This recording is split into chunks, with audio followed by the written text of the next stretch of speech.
Live from Hazard, Kentucky, this is Jammin John's Wrestling News. Here's your news for Wednesday, November 27, 2019.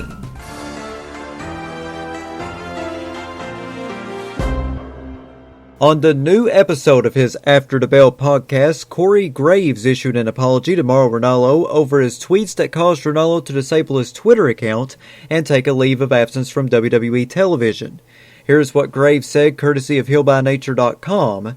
I sent out a tweet. It was an unpopular opinion, as I often do with the intention of just stirring up a little controversy, maybe have something fun to talk about on TV or here on the show.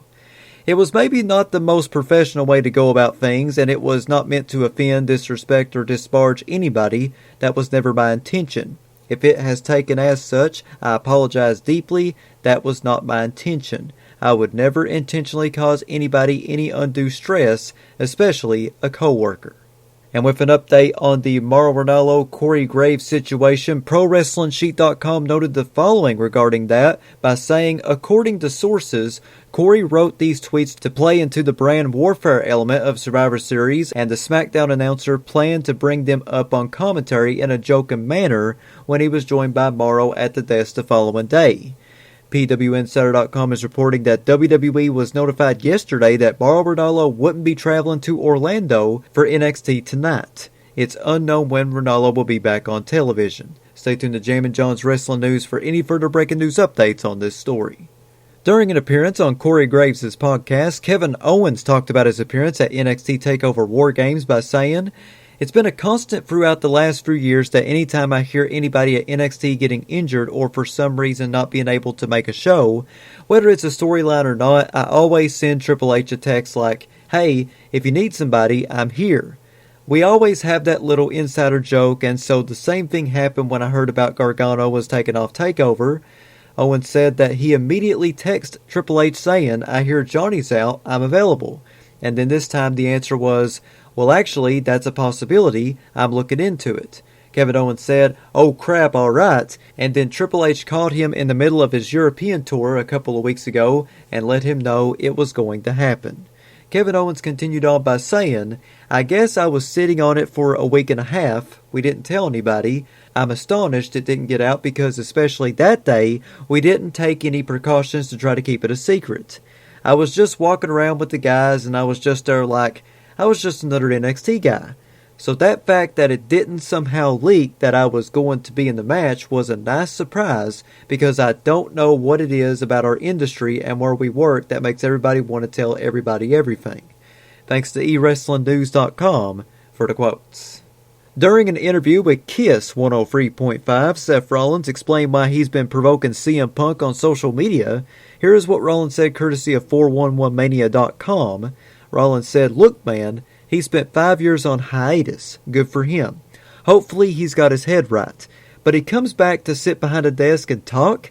That's not very CM Punk. That's not the guy that they want. That's not what they want."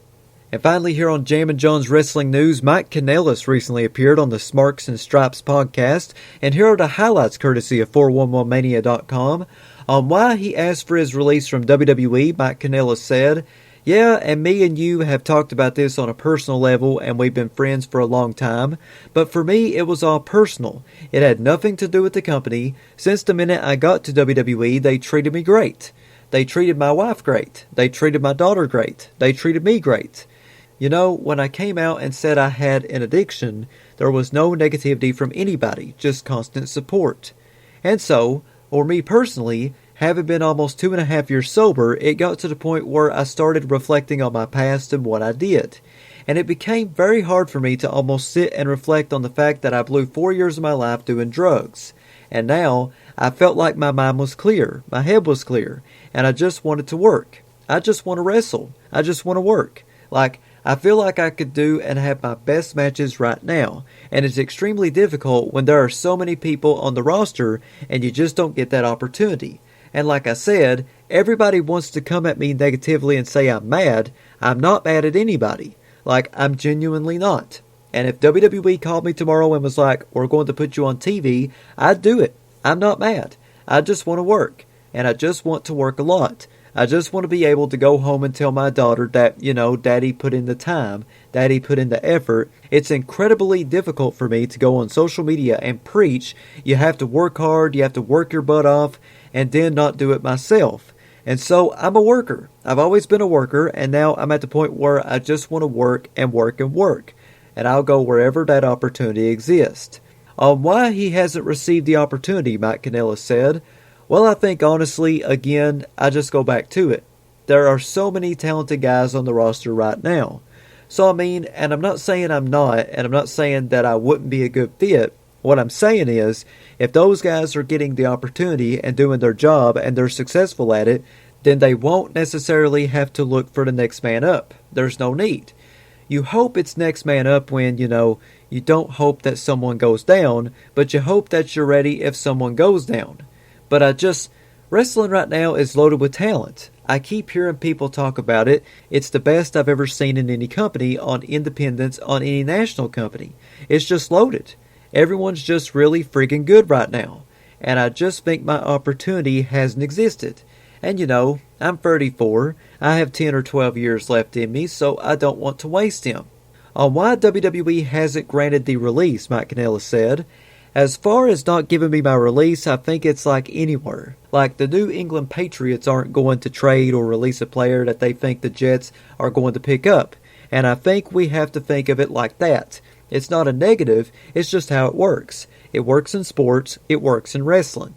On Triple H saying on the NXT media call that talent publicity asking for releases should be professionals, Mike Kanellis said, honestly, I don't think about it a whole lot because I get it.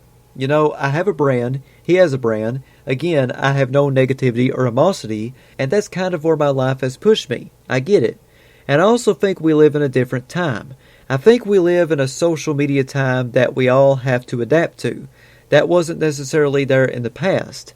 And I think companies in general and CEOs and anyone are learning that there is a power in social media that wasn't there before. And so I get it. I'm not mad. I have a great relationship with Triple H. I talk to him. I brought up my issues, and I get it. So I understand why people might be upset, but me personally, I got too much going on, so it doesn't bother me. And on what his plan is from here, Mike Kanellis said. So people keep asking me this, and I get it. But personally, again, I go back to personal accountability. If WWE were to call me tomorrow and say, we're going to put you on TV and we want to work you, great. I'll show up and I'll do my job. If they say, nope, you signed 5 years, you're going to sit at home, okay, cool. I own that, and then I'll figure out something else to do with my life. I'm not going to sit here and say, oh well, just do this and do that. It doesn't do me any good. And that's why I've started doing like motivational speaking and going to indie shows and talking to the guys in the locker room. Because if I'm not going to do anything, I'm going to give back. I'm going to do whatever I can to help younger guys out because I can worry all day. I can sit on my couch or I can just go and be active. So again, it just comes down to accountability. An amazing response from Mike Kanellis. That is your news for Wednesday, November 27th, 2019. Check back here on Friday for another great Jammin John's Wrestling News Flash Briefing. I'm going to be taking tomorrow off for Thanksgiving. I want to wish each and every single one of you a very happy Thanksgiving. And please give thanks back to your family, your friends, and just be blessed that you are living another day right here on this glorious earth and you've got air to breathe.